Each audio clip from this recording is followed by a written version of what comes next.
Good morning, everyone. Our topic for today is about quantitative research. So this is the breakdown and what we will learn in this topic. First is introduction. Second is aim of quantitative research. Third, characteristic of quantitative research. Next is type of quantitative research, and last is the advantages and disadvantages of quantitative research. So ano nga ba ang quantitative research? According to Aliaga and Gunderson, they describe quantitative research as explaining phenomena by collecting numerical data that are analyzed using mathematically based method. Kay Creswell naman, quantitative approach is one in which the researcher primarily uses post-positive claims for knowledge creation, employs investigation techniques such as survey and experiment, and collect data using a predefined measurement instrument that provide statistical data. So ano nga ba talaga ang quantitative research? Sa madaling salita, a quantitative research is a way of studying things by collecting numbers and using math to understand them. It focuses on measuring and analyzing data to find patterns, test ideas, or answer questions. Sa madaling salita, pag sinabi natin quantitative, yun na nga, saan ba galing ang word na quantitative? Quantity talks about numbers.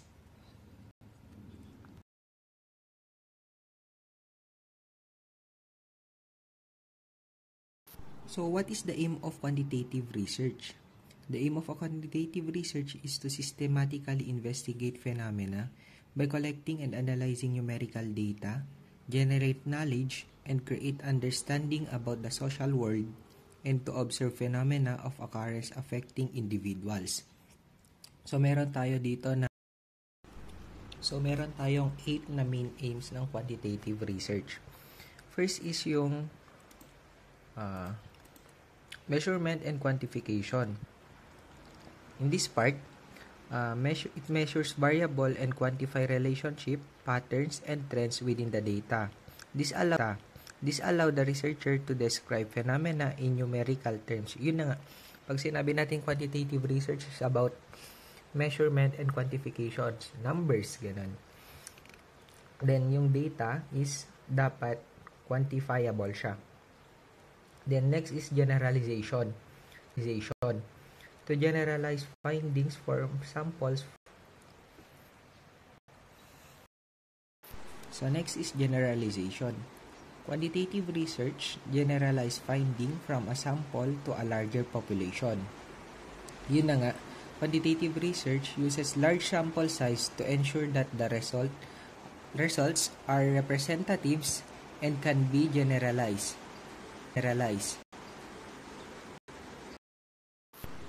Another aim of quantitative research is to test the hypothesis or the theories. Research often starts with a hypothesis and use quantitative research method to determine whether the data supports or refutes it. The fourth aim of quantitative research is about the prediction. It predicts outcome based on the relationship between variables. By identifying correlations and causal relationship, the researchers can make prediction about the future event or behaviors. Another aim of quantitative research is to maintain objectivity and ensure that the study can be replicated. Quantitative research relies on standardized procedure and statistical analysis which help to minimize bias and allow the researchers to replicate the studies to verify results. Another aim of quantitative research is comparison. Mahilig mag-compare si quantitative research. It compares different groups or different conditions to identify differences or similarities. Quantitative research aims for a trend analysis. Trend analysis is a systemic process that uses statistical techniques to identify historical patterns and project future outcomes based on that data. Or simply, it identifies trends over time. Meron tayong mga examples katulad ng longitudinal studies and time series analysis, which are the common in quantitative research to track changes and trends. Lastly, quantitative research efficiently collect data from a large number of participants. For example, survey, questionnaires, and other quantitative methods allow the researchers to gather data from many individuals quickly and efficiently. The overall aim of quantitative research is to provide a clear, objective, and systematic understanding of the world through numerical data and statistical analysis. This approach is widely used in fields such as psychology, sociology, economics, education, and health sciences, among others. May mga characteristics of quantitative research din. First is structured tools. Meron tayong may mga structured tools tayo tulad ng surveys, polls, or questionnaires to gather quantitative data. Such structured tools, methods help collect in-depth and actionable numerical data from the survey respondent, making it easier to perform data analysis. Another characteristics of quantitative research is sample size. Quantitative research is conducted on a significant sample size representing the target market. Ano nga ba talaga ang sample size? Sample size defined as the number of people or observation included in the study. So why it is important? Because it shows accuracy, which sample size can reduce bias and increase precision. Reliability. Sample size can lead to false negative and false positive.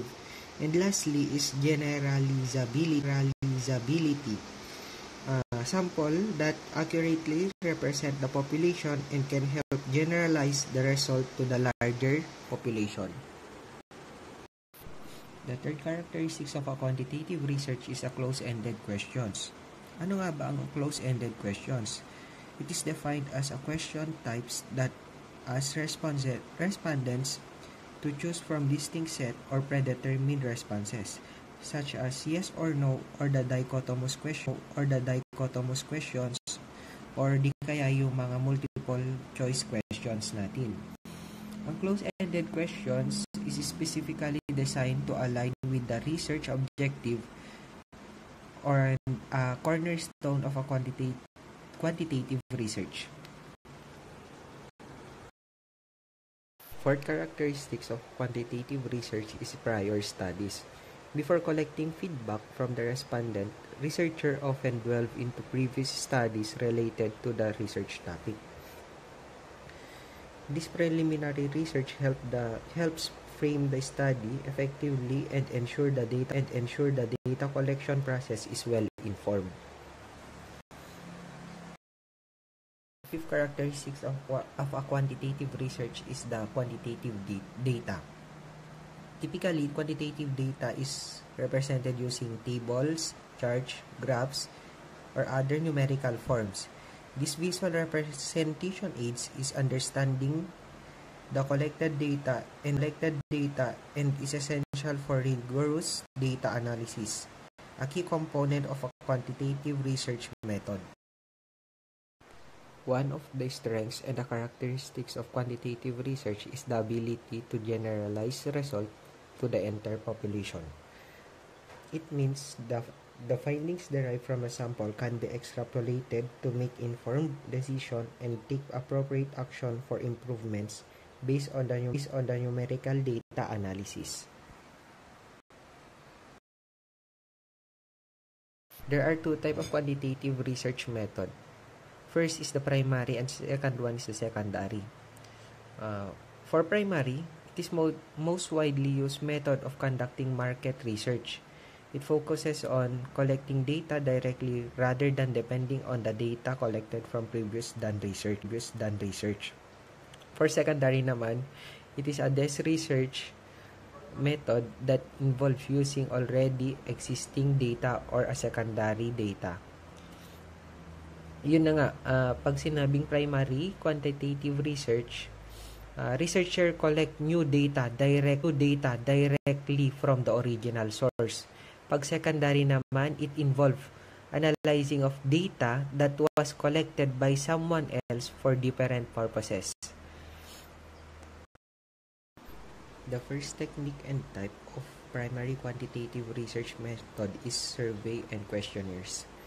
Structured instrument consisting of a series of questions designed to collect data from a large number of respondents. Survey research is fundamental for all quantitative outcome research methodologies and studies. Surveys are used to ask questions to a sample of respondents using various types such as online polls, online surveys, paper questionnaires, web intercept surveys, etc.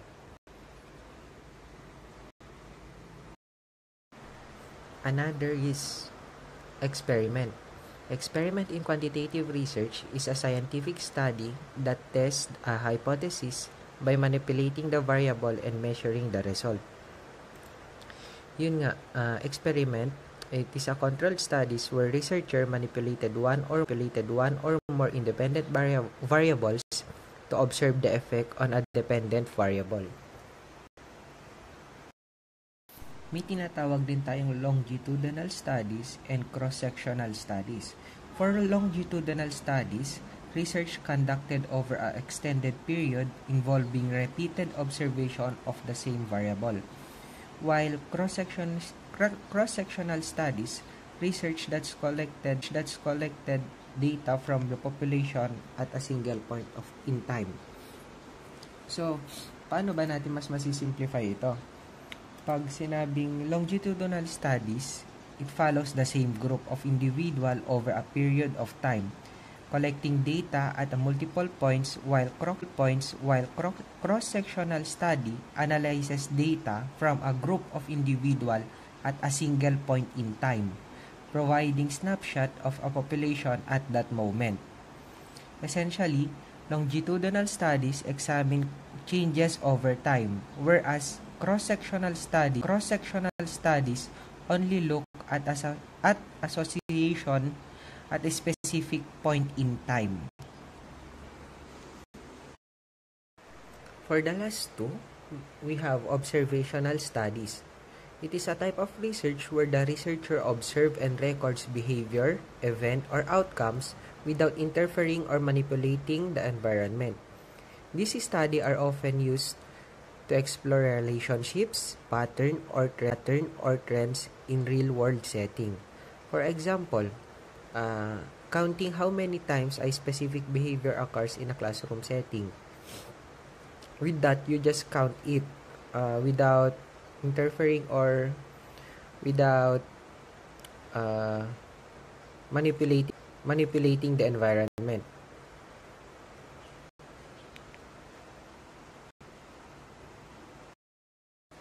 Lastly, we have structured interview. Sa structured interview naman, it is an interview that follows a strict set of questions, often with fixed response option. For example, asking employees to rate their job satisfaction on a scale of 1 to 5. Yun na nga, may fix na siyang response kasi i-rate mo yung job satisfaction mo from 1 to 5. Ano lang siya sa structured interview. For secondary quantitative research, it is a type of research where the researcher analyzes existing numerical data that was collected by someone else for a different purposes. Instead of gathering new data, the researcher uses pre-existing database to answer new question, test hypotheses, or explore trends. Ang key feature ng secondary quantitative research is uses existing data. It relies on data that has already been collected by other researchers, organization, or institution. Another key feature is cost-effective. It saves time and resources compared to primary research. Third is the large-scale data. Often involve large data set such as government survey, census data, or organizational records. And lastly is the statistical analysis. It focuses on the analyzing numerical data using statistical method. The first type of secondary quantitative research method is the data mining, the process of discovering patterns, correlations, and anomalies within large data sets using statistical and computational techniques. Ang purpose ng data mining is to extract patterns or insight from large data set. Then it focuses on advanced statistical or computational techniques to analyze complex data. For example, analyzing customer purchase data from a retail database to identify the buying patterns. Another type of secondary quantitative research method is meta-analysis. For meta-analysis, it combines and analyzes data from multiple studies on the same topic, which focuses and provide a broader understanding by synthesizing result from multiple sources. For cohort studies naman, it analyzes data from specific group over time, which examines how certain factors affect the outcome for the group. Meron din tayong tinatawag na time series analysis, which examine the data points collected or recorded at a specific time interval to identify the trends, cycles, and season variation. In summary, secondary quantitative research is a versatile approach that uses existing numerical data to answer research questions, test hypotheses, or explore trends. It widely used in fields like economics, health, education, and social sciences. Some advantage of secondary quantitative research is cost-effective, time-saving, large-scale insight, and historical analysis. Then, meron din po siyang disadvantages. May 4 po. For the first one is limited control. Next po is data quality issues, relevances, and lack of context. We have advantages and disadvantages of a quantitative research. First is the advantages of quantitative research. We have objectivity and generalizability. For objectivity, it uses numerical data and statistical method, reducing bias and subjectivity. For generalizability, findings can often be applied to a larger population, especially when using large-scale samples. May precision din kasi it provides clear, measurable, and precise results. Replicability, structured methods allows other researchers to repeat the study and verify results.